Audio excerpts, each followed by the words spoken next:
अस्सलाम वालेकुम स्टूडेंट्स, आज हम शुरू करने लगे एक्सरसाइज 6.2 क्लास 10 मैथमेटिक्स। बहुत इंपॉर्टेंट एक्सरसाइज आपके पेपर के पॉइंट ऑफ व्यू से, शॉर्ट क्वेश्चन के लिए भी और लॉन्ग क्वेश्चंस के लिए भी।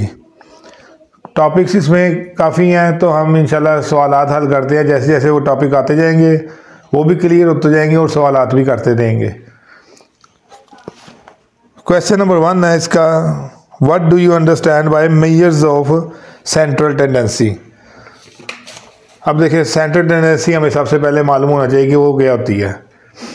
Definition, the specific value of the variable around which the majority of the observations tend to concentrate is called central tendency.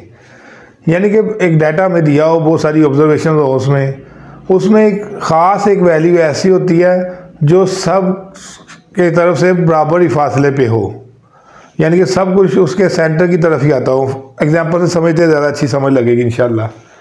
देखिए, फॉर एग्जांपल हमारे पास डाटा है 8, 9, 10, 11, 12।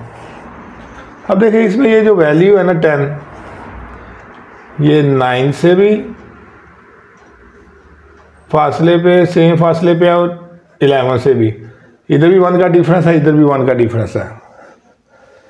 और यही 10 सेम 8 से भी 2 पॉइंट्स के फासले पर है और 12 से भी 2 पॉइंट्स के फासले पर है। यानी कि वो सारा डाटा की वैल्यूज़ या सारी ऑब्जर्वेशंस जो हैं वो एक सेंटर पे असर रख रही हैं, सेंटर की तरफ मूव हो रही हैं, यानी कि उनका ताल्लुक सेंटर से बराबर का है। इसको कहते हैं सेंट्रल टेंडेंसी। अब जो हमारा सवाल था, मेजर्स ऑफ सेंट्रल टेंडेंसी, यानी कि वो कौन कौन से तरीके हैं जो डिटरमिन करेंगे कि वो वैल्यू कौन सी है। The measures that are used to determine the centre of the data are called measures of central tendency. ये 6 हैं वो। नंबर 1, अरिथमेटिक मीन, बहुत इंपॉर्टेंट। इसको खाली मीन भी कहा जाएगा, ज्योमेट्रिक मीन, फिर हार्मोनिक मीन, मीडियन, मोड और क्वार्टाइल्स। सवालात में ये सब के फार्मूलाज भी हम देखेंगे, डाटा भी हम पढ़ेंगे, कौन सा ग्रुप होता है, कौन सा ग्रुप है। क्वेश्चन नंबर 2, वो हमसे उसने डेफिनेशंस पूछी है arithmetic mean, geometric mean, harmonic mean, mode और मीडियन की। देखिए, सबसे पहले हम अरिथमेटिक मीन को स्टार्ट करते हैं। It is the ratio between sum of values divided by number of values. ये वही है जिसको हम एवरेज जिस तरह कैलकुलेट करते थे। हमने जो एग्जांपल ली थी 8, 9, 10, 11, 12, इन सब को प्लस करना है, sum of values divided by number of values. Number of values कितनी है? 1, 2, 3, 4, 5, 50 डिवाइडेड बाय 5, यानी कि इसका अरिथमेटिक मीन क्या आ जाएगा? 10। यही इसकी एवरेज है, यही इसका, इसी को एवरेज को समझ ले कि हम अरिथमेटिक मीन कहते हैं। And it is denoted by X bar. X bar जहाँ लिखा होगा इसका मतलब वो अरिथमेटिक मीन है।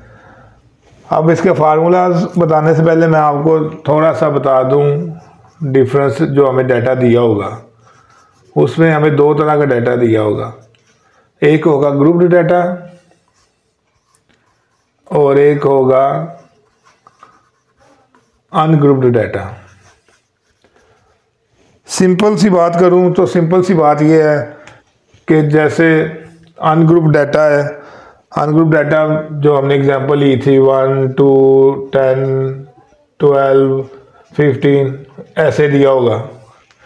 जबकि ग्रुप डाटा जो है वो होगा क्लासेस की शेप में या ग्रुप की शेप में, यानी कि 20 to 25, 26 to 30, 31 to 40, ऐसे जो दिया होगा वो होगा ग्रुप डाटा।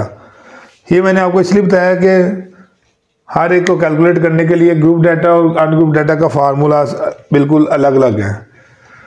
अब चलते हैं इनके फार्मूलाज की तरफ।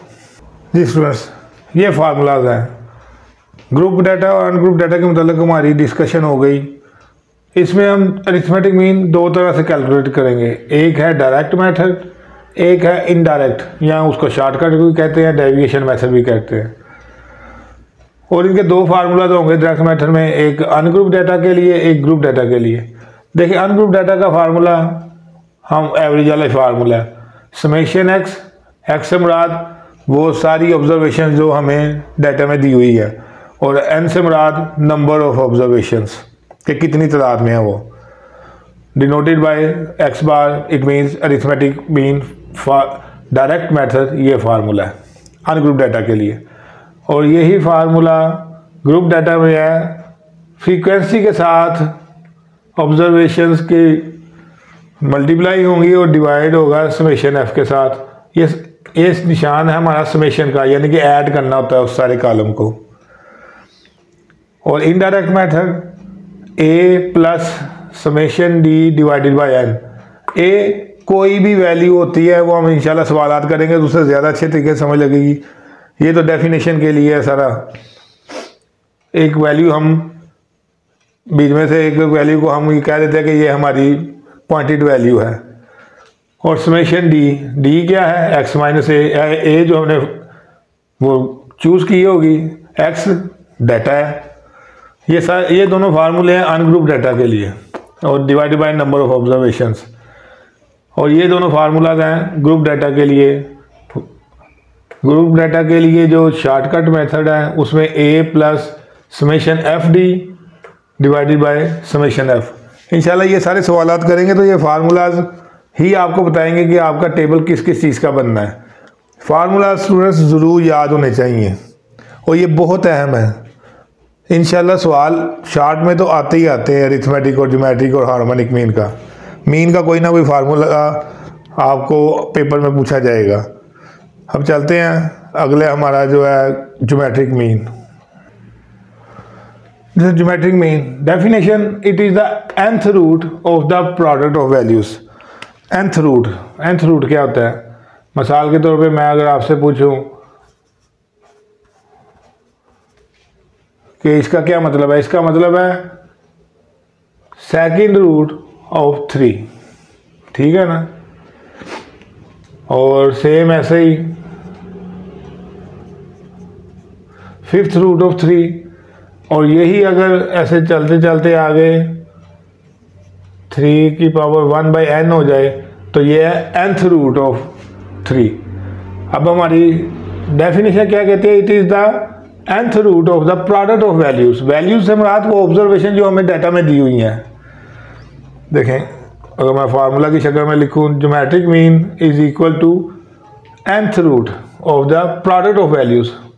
मिसाल के तौर पे हम चूँकि हमारी प्रोडक्ट को जो ऑब्जर्वेशन दिए होते हैं उन्हें हम x से शो करते हैं, तो इधर मैं लिख देता हूँ x1, ये पहली वैल्यू मल्टीप्लाई होगी x2 से, मल्टीप्लाई होगी x3 से, and so on so for, और xn, और उसका nth रूट।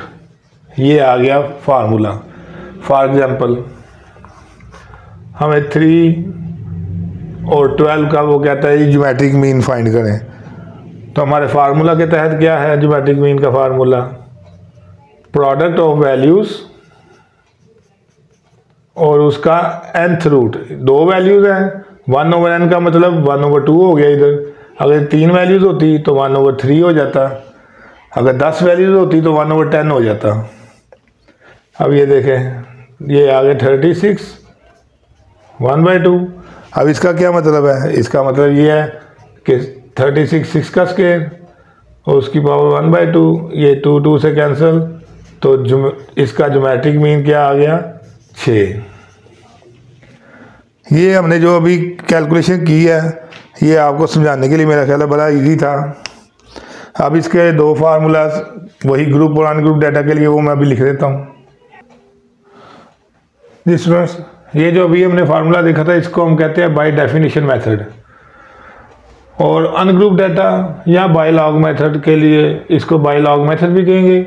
और ये अनग्रुप डाटा के लिए है geometric mean is equal to antilog summation log x over n, यानी कि जो एक्स हमें डाटा दिया होगा, क्योंकि अनग्रुप डाटा है तो एक्स डायरेक्ट दिया होगा, सब का लॉग लेंगे और सबको प्लस करके फिर टोटल वैल्यूज़ पे डिवाइड कर देंगे और फिर आखिर में उसका एंटी लॉग ले लेंगे।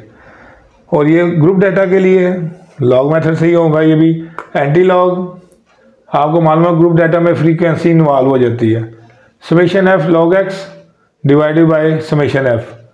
इंशाल्लाह ये सारे फार्मूले करेंगे। अभी आप फार्मूलाज को याद करने की पूरी कोशिश करेंगे। फार्मूलाज ही हमारे सारे सवाल ठीक करेंगे। जी स्टूडेंट्स, हार्मोनिक मीन, इसकी definition, it is reciprocal of arithmetic mean of the reciprocal of the values. थोड़ा सा मुश्किल लगा हुआ लेकिन इंशाल्लाह बड़ा इजी से करके समझाने की कोशिश करता हूँ।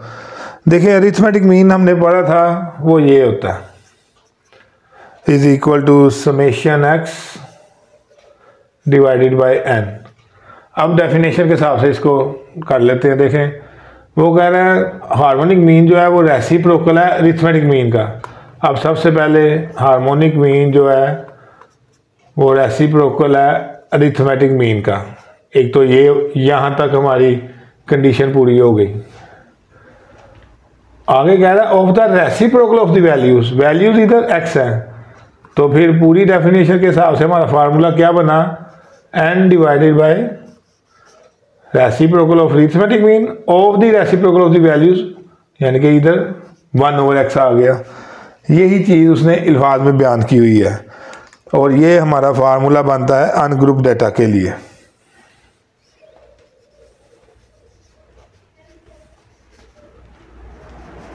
उम्मीद करता हूँ आपको ये डेफिनेशन इजीली समझ आ गई होगी।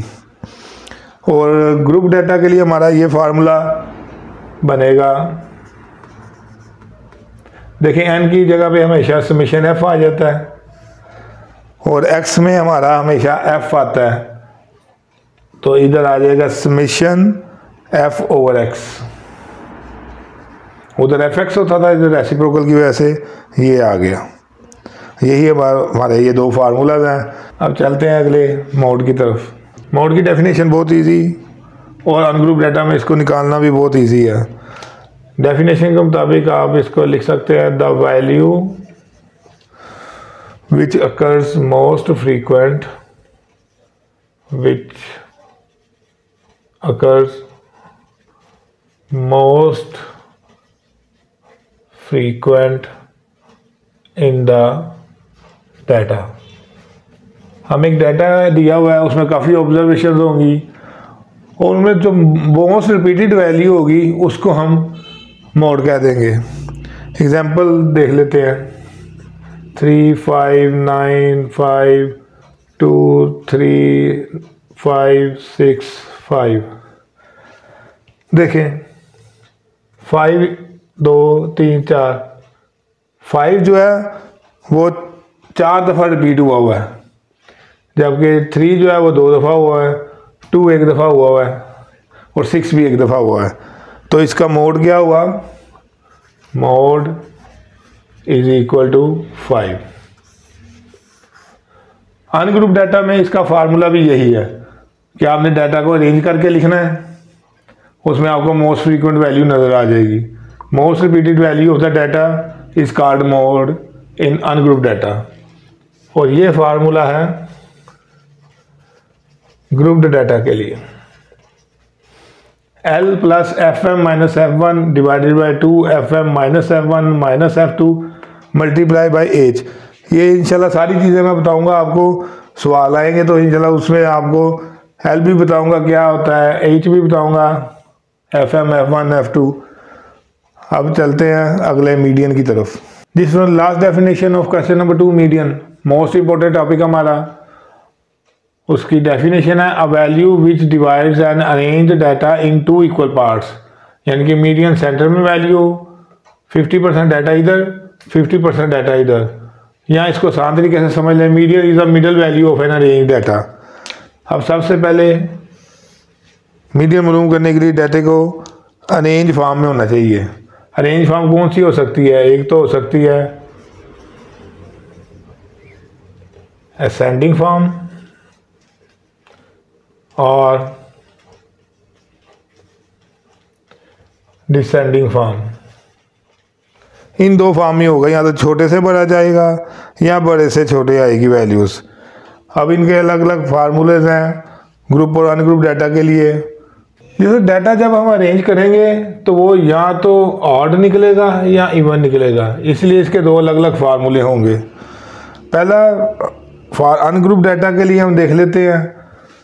उसके लिए जब डाटा हमारा ऑड में होगा तो फार्मूला होगा median is equal to n+1/2 TH term, यानी कि जो सा भी ये नंबर आएगा डाटे में उतनी भी टर्म जो है ना वो उसका मीडियन होगी। और जब नंबर हमारा इवन होगा तो फिर हम ये फार्मूला अप्लाई करेंगे 1/2 ब्रैकेट्स में n/2 term plus n+2/2 term. इनको हल करेंगे तो जो वैल्यू निकलेगी वो वाली वैल्यू हमारी मीडियन होगी काउंटिंग में। और ये इंशाल्लाह सारे हम करेंगे, क्लियर हो जाएगा साथ साथ। For group data median is equal to L+H/F multiply होगा n/2 - C से। ये L क्या है, H/F/C, ये हम इंशाल्लाह सारे सवालात में करेंगे। इसके साथ हमारा ये क्वेश्चन नंबर 2 कंप्लीट। इंशाल्लाह नेक्स्ट वीडियो में इसके सवालात की तरफ आएंगे और साथ साथ समझेंगे और हल करने की आसान तरीके से कोशिश करेंगे। अगर आपको ये वीडियो हेल्पफुल लगती है तो ज़रूर अपने दोस्तों के साथ शेयर कीजिएगा और हमारे चैनल को सब्सक्राइब कर लें और बेल आइकॉन को भी प्रेस कर दें ताकि हमारी अगली वीडियो का नोटिफिकेशन आपको मौसूल हो जाए। तब तक टेक केयर, अल्लाह हाफिज़।